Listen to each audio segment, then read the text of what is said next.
The narcissist relationship cycle has 4 phases: the idealization phase, the devaluing phase, the discard phase, and the hoovering phase. Now that you've been idolized, it's time to be devalued. Stay tuned.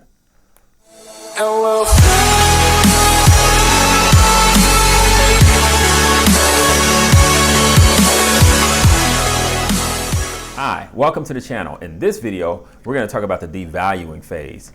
Now, how do we get to the devaluing phase? Well, during the idealization phase, the narcissist places you upon a pedestal, makes you think that you're the greatest thing since sliced bread. However, something has happened to trigger the devaluing phase. Moving into the devaluing phase, you have to realize that the narcissist is coming from a place of grandiose logic of self-importance, because that runs them. That grandiose logic is what runs all of their decisions and their behaviors. So if the devaluation phase has been triggered, it's because the narcissist has been disappointed in you. Either way, you've disappointed the narcissist and you've triggered what's called a narcissistic injury. And when a narcissistic injury is triggered, it hurts the narcissist to the core and it promotes behaviors which are seen as unhealthy or toxic from them. Now, the triggers could be on either side of the fence. So on your side of the fence, maybe you've noticed that your needs are not being met. So there's a lack of reciprocation in the relationship. Maybe you allow them to use your car, but they never gas your car up.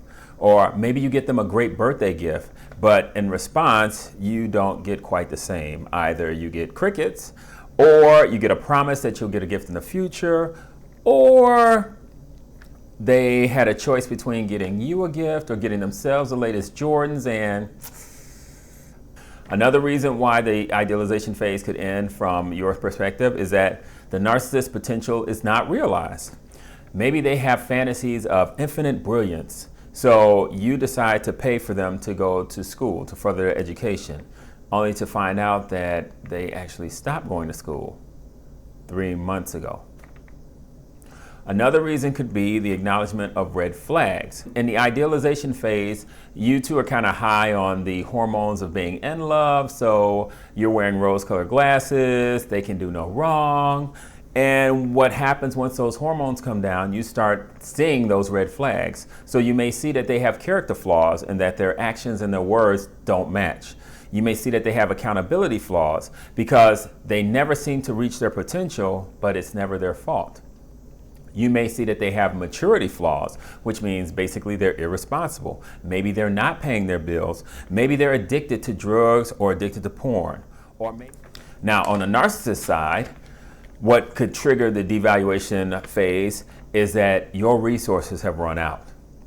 Maybe the narcissist had the fantasy of fulfilling infinite beauty, but your money has come up a little short, which means they're now wondering how they're going to pay for that plastic surgery, or how they're going to pay for liposuction, or that breast implant, or who's going to pay for those bodybuilding supplements, who's going to pay for those gym memberships, who's going to pay for those personal trainers. Another reason the narcissist could trigger the devaluation phase is that you have fulfilled your purpose. So maybe the narcissist had a fantasy of infinite success, and they had you introduce them to your boss and to your boss's friends while attending different functions. Well, now that they're comfortable around your boss and your boss's friends, they no longer need you. Another reason that could trigger the devaluation phase is that the narcissist has found a better resource. There's a better resource available. In their fantasy for idyllic love, they've probably come across someone else who has better resources than you. Maybe they have a bigger house. Maybe they make more money. Maybe they have better connections. Any of the above is a reason for them to decide that they need to end the relationship with you. Another behavior that will be demonstrated are interpersonal oppressive behaviors. These are boundary-breaking behaviors that are called manipulation maneuvers. By using the manipulation maneuvers, the narcissist is attempting to take control.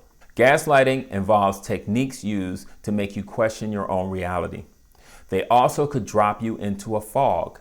Fog stands for fear, obligation, and guilt. That was a term coined by Susan Forward and Donna Frazier as a way of demonstrating emotional blackmail. Fear, obligation, and guilt. Fear is that you may actually fear the narcissist because maybe they told you in the idealization phase that they would never leave you. And now you're worried that they will never leave you. You may also have a fear of them because you start to realize that they are not Prince or Princess Charming, but something far worse. With obligation, the narcissist gives you a laundry list of things that you are supposed to do as their partner. Unfortunately, there's a double standard because even though they can rattle off a list of your responsibilities, they are not held accountable to that same list. Then the last one is guilt. The narcissist tries to inspire guilt within you. You also start to feel guilty because people in your circle, like family and friends, they tried to warn you about this person and you didn't listen. You may have defended them against family and friends. You may feel guilty because you're thinking about how many years you've wasted in this relationship, especially if you are married and there are children involved. And once again, the guilt is bolstered by the fact that if the narcissist is doing their job right, you feel that the entire breakdown of the relationship is your fault. One of the other manipulation maneuvers used by the narcissist is triangulation. Triangulation is bringing a third party into your relationship. The narcissist is bringing that party along because they want to prove that they're right and prove that you're wrong. It's not uncommon for your relationship business to be shared with other people. Another reason that the narcissist will introduce triangulation into your relationship is because they want to provoke competition. Now you have to prove your love. So they may have you battling another person, which could be a new partner that they're trying to get with, or could have you battling a counselor if you guys try to seek therapy, or have you battling your family or their friends as you try to prove that you're not this monster that's being portrayed that's destroying the relationship. Another manipulation maneuver used is just punishment. With punishment, the narcissist uses their communication flaws for stonewalling, silent treatment, sleep deprivation, all to prevent you from learning what's going on. If the narcissist is successful with the manipulation maneuvers, then basically you convert into a doormat. You lower your expectations of the narcissist, and the narcissist is allowed to do whatever they want, with whomever they want, whenever they want. So there's a lot of boundary breaking behaviors. So you no longer even question when they don't call you all day, or when they come home late, or when there are other people in the house. You no longer question that because you are now broken. What makes the manipulation maneuvers so successful? Well, there are two things. One, the narcissist's lack of empathy. So even though you're being dragged through an emotional hell, they don't care. Even though you can't get any information from them about what's wrong with the relationship or how to fix it, they don't care. Even though their actions are crushing your heart and crushing your love for them, they don't care. The other thing that makes it work is you're holding on to hope.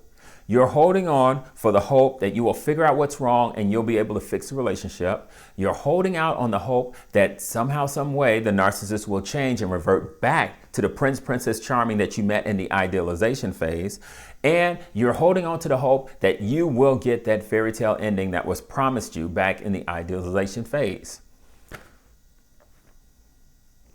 You don't really know what's wrong with the relationship. You don't really know what's wrong with them. They've got you introspecting, trying to figure out what's wrong with you because they've made you believe that you are the cause of all of this.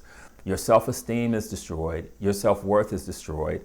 And ultimately, you are thought of as the crazy person in the relationship. What's next? Well, since you're the crazy person and you're the cause of all the problems in a relationship, it's time for the discard. Well, that's all on this segment of Narcissism. Like, comment, and subscribe. And make sure you click that notification bell. And I'll see you on the next one. Tell me pretty lies, look me in the face. Tell me that you love me, even